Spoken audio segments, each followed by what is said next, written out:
با برنامه اخبار آزادی خوش آمدید. من شاله گلخوجه هستم. در استودیو همراه شما عزیزان.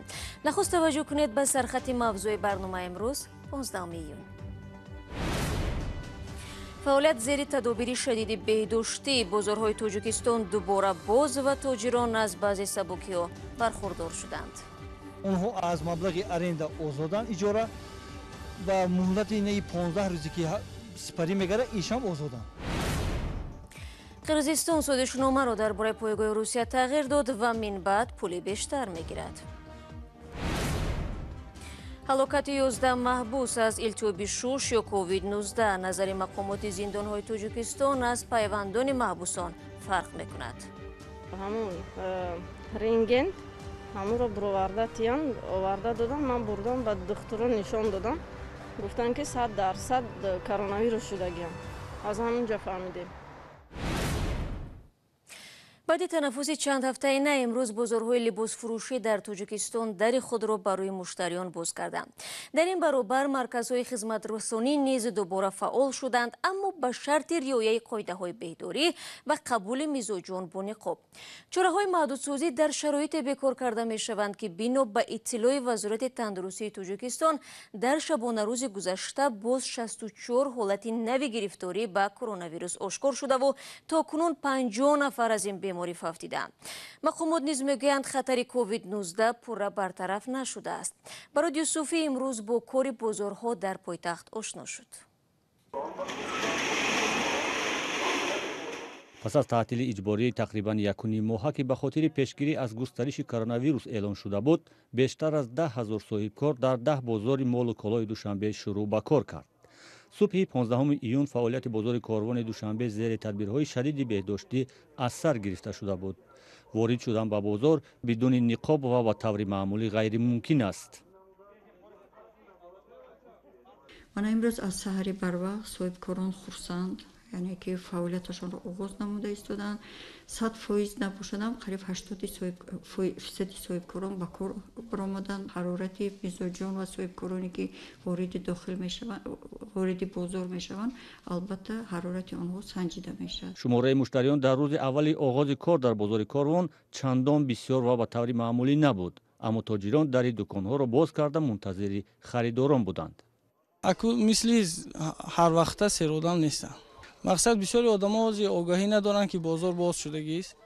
از همین سبب تاجران میگویند در زمان تعطیل اجباری بازارها در زمینه کرونا ویروس با هر اصول تجارتشان را پیش می‌بردند تا حداقل در پیشبرد روزگار در نمانند. تجارت پر باید مالش گردش دهد، حسابی که گردش مثلا نبود، لیکن ما البته این مال‌ها رو در پیش خانه ها گفتیم، چنین گفتیم با ساحه اجتماعی ها مثلا سودا کردیم.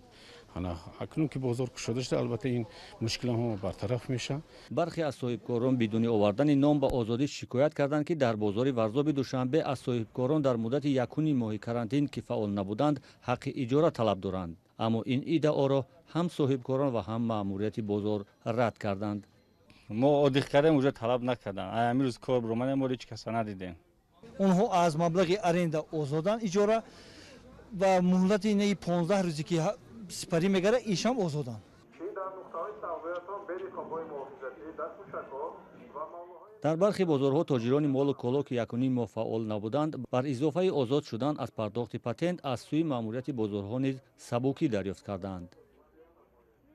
مقصد حق محافظا را نگرفتن، ارنده ها از نالاگاه از همه مقصد برای ما خیلی مثال یاردم کردن، سبوکی آوردن. همچنین در برابر صاحبکاران بازارهای مال و کالا 123 سرتراشخانه و 173 کاشانه حسن نیز پس از تعطیل و یا کرانتین 1.5 ماه در شهر دوشنبه دوباره به کار آغاز کردند. 1020 کارمند سرتراشخانه و کاشانه های حسن در شهر دوشنبه را نیز بحران کرونا ویروس طول 1.5 ماه اجباراً خانه‌نشین کرده بود. رو می‌ریم با موضوع دیگر. هفته گذشته وکیلان قرقیز به سودشنامه مربوط به پایگاه نظامی روسیه در این کشور تغییرات وارد کردند. اصلاح مذکور به نرخ اجاره زمین پایگاه دخل دارد. جانب قرقیزستان در پی یک سنجش معین کرده است که نظامیان روس زمین بیشتر را استفاده می‌برند. پایگاه روسیه در قرقیزستان یگانه انشاءات نظامی خارجی به حساب می‌رود. تا سال 2014 در این کشور پایگاه هوایی آمریکایی منس عمل می‌کرد. اسکندر خوجا میرزاده موضوع را ادامه می‌دهد. وکیلان پارلمانت قرقیزستان با سازشنامه درباره مقام پایگاه نظامی روسیه در این کشور آسیای مرکزی اصلاح وارد کردند. بر اساس تغییراتی که روز 12 ایون قبول شد، نرخ سالانه اجاره زمین پایگاه افزایش می‌یابد. در نتیجه آموزش توپوگرافی زمین پایگاه معلوم شده است که حدود آن نظر به آن چی که در سازشنامه پیشینه ذکر شده است 58 از 132 هکتار بزرگتر می باشد. به اطلاع مقامات قرقیزستان پایگاه نظامی روسیه در 924 از 152 هکتار زمین جایگیر است. بعد از تغییر رقم‌ها در سازشنامه قیمت اجاره سالانه پایگاه $291,600 بیشتر شد. تا این دم روسیه سالانه برای اجاره زمین پایگاهش در قرقیزستان $4,502,495 می سپارید. طرح قانون در قرقیزستان بحث زیاد ایجاد کرد، چون برخی از کاربران اینترنت سازشنامه اجاره زمین پایگاه را تحت شبهه قرار دادند. آنها گفتند بر اساس سازشنامه خط پرواز در پایگاه نظامی در شهر شمالی کنت در جریان تعمیر و بعد آن به روسیه ربط خواهد داشت. در طرح قانون نو آمده است که ستاد کل نیروهای مسلح قرقیزستان به سازشنامه تغییرات وارد می نماید و این تغییرات بعد انجام مهلت این سند بازگردان انشاءات را به قرقیزستان پیش بینی می کند. پایگاه نظامی کنت سال 2003 با تشبث سازمان پیمان امنیت دسته‌جمعی یا خود ADKB باز شد. به این سازمان اینچنین روسیه، قرقیزستان، ارمنستان، بلاروس و تاجیکستان شامل هستند.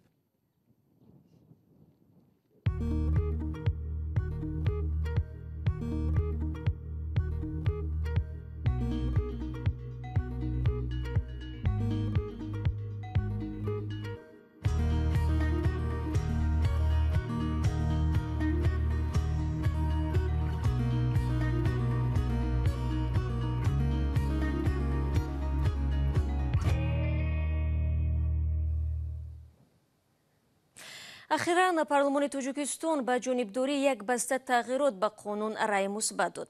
یکی از آنها تعیین جریمه برای نشر به اصطلاح اخبار ناصحیح و دروغ درباره کرونا ویروس در تاجیکستان است. این اصلاح سوالی را در بین روزنامه‌نگاران و کارشناسان دامن زد که چرا نهادهای دولتی برای پیشنهاد اطلاع نادرست در این موضوع جوابگر نمی‌شوند. همکارم میرزانبی خالقزاد این موضوع را پیگیری داشت و قبل از برنامه من با او صحبت کردم. نخست پرسیدم که واکنش سازمان‌ها و پایگاه‌های ژورنالیستی جهان به این تغییرات چگونه بود؟ گزارشگران بدون مرز قرارگاهش در پاریژ تعیین جریمه برای به اصطلاح نشر خبرهای ناصحیح یا دروغ درباره کرونا ویروس را در تاجیکستان محکوم کرد. ژانا کاولیو رهبر بخش اروپای شرقی و آسیای مرکزی این سازمان به رادیو آزادی گفت این مجازات به آزادی اطلاع آسیب میرساند و شرح ناروشن آن میتواند برای پایمال شدن حقوق ژورنالیستان برقصدانه استفاده شود. مجلس نمایندگان تاجیکستان روز 10 ایون به کادکس جنایی و کادکس حقوق و ایراکنی مأموری تغییرات وارد کرد در برابر تعیین جزا برای پخش اخبار غلط درباره بیماری همگیر در رسانه‌ها و شبکه‌های اینترنتی از 580 تا 11600 سوم جریمه مقرر کرده شد. سازمان گزارشگران بدون مرز از مقامات تاجیکستان تقاضا کرد این بند را از قانون حذف کند چون به گفتش میتواند باعث سوء استفاده از سنزور شود. در واقع وقتی که مقامات چنین اقدام میکنند آیا هدف از تعیین جریمه محدودیت آزادی بیان و یا ضربه زدن به مطبوعات مستقل نیست؟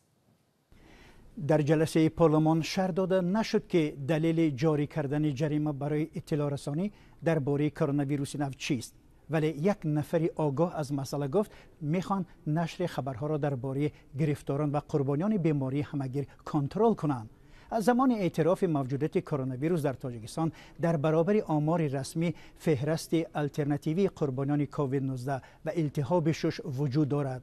اگر طبق آمار رسمی از بیماران همگیر 49 کس همگی فوتیدند، در روی خط غیر رسمی نام بیش از 400 نفر نوشته شده است.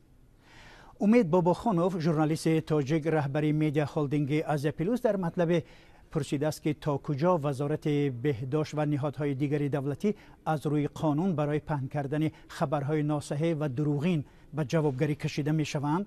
در اظهارات روز 5 می نمایندگی‌های دیپلماتی کشورهای اروپایی نقش مهم وسایط اخبار عموم و روزنامه‌نگاران تاجیک به ویژه در مرحله پاندمی کووید 19 تاکید شده بود. حکومت تاجیکستان طی چند سال اخیر برای فشار به خبرنگاران مطبوعات مستقل بسیار تنقید میشنوند. سازمان گزارشگران بدون مرز ماه اپریل در شاخص نوی آزادی مطبوعات در جهان تاجیکستان را در میان 180 کشور در مقام 161 جای داده بود. سپاس میرزانبی خلقزاد بود که با ما صحبت کرد. در ادامه موضوع کرونا ویروس شماری از نزدیکان محبوسان در تاجیکستان را وضع پیوندانشان در زندان نگران کرده است. بخصوص بعد آنکه مرگ زندانیان از التهاب شوش مانند به کرونا ویروس به قید گرفته شد.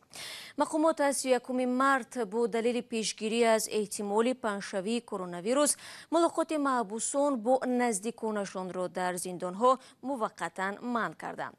نمایندگان سازمان‌های بین‌المللی نیز برای آموزش وضع به محبس‌ها راه نمی‌یابند.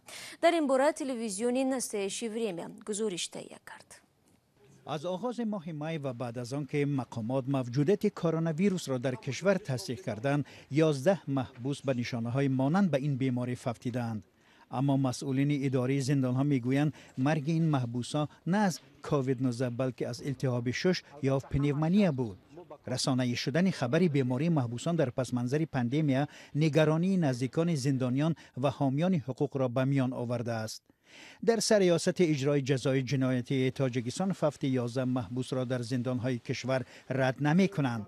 در این باره نزدیکان محبوسان فوتیده خبر دادند، ولی مسئولین اداری زندان‌ها مبتلا شدن محبوسان به بیماری کووید 19 را رد می‌کنند.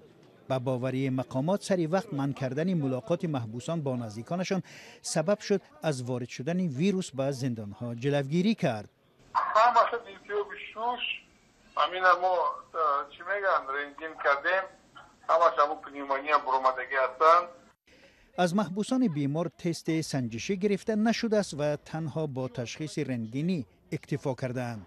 نزدیکان برخی از محبوسان به این گفته‌های مقامات درباره نبودن کرونا ویروس در زندان‌ها شبهه دارند. پیوندان رحمت الله رجب عضو زندانی حزب در تاجیکستان ممنوع نهضت اسلامی که در زندان رقم 1 ادای جزا می‌کند ادعا دارند که پدرش محض به بیماری کووید 19 گرفتار و صحت شد. من از دکتر زندان طلب کردم که همون رنگن همون رو برآورده تیان آورده دادم. من بردم به دکتران نشان دادم، گفتن که 100% کرونا ویروس شدگیم. از همونجا فهمیدیم. کی حق است؟ نزدیکان محبوسان یا مقامات اداره سریاست اجرای جزای جنایتی؟ دقیق کردن وضع تقریبا ناممکن است.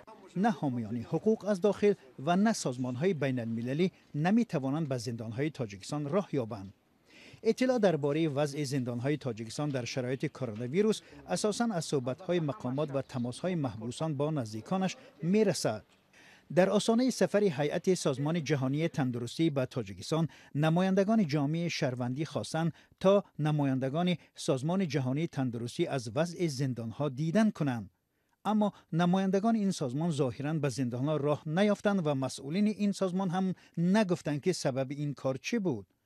ماه می پیوندان چندی از محبوسان با ارسال نامه به سازمان جهانی تندرستی خواستار بهبود بخشیدن وضع در زندان‌های تاجیکستان و آزادی افراد گناهشان سبک و از 50 ساله بالا شدند.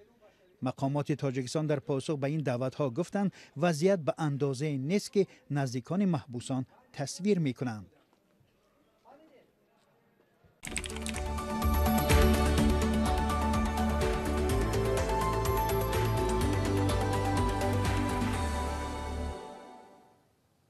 بینندگان عزیز، این مطلب آخرین برنامه امروز بود. سپاس که تا این دقیقه ها با ما بودید.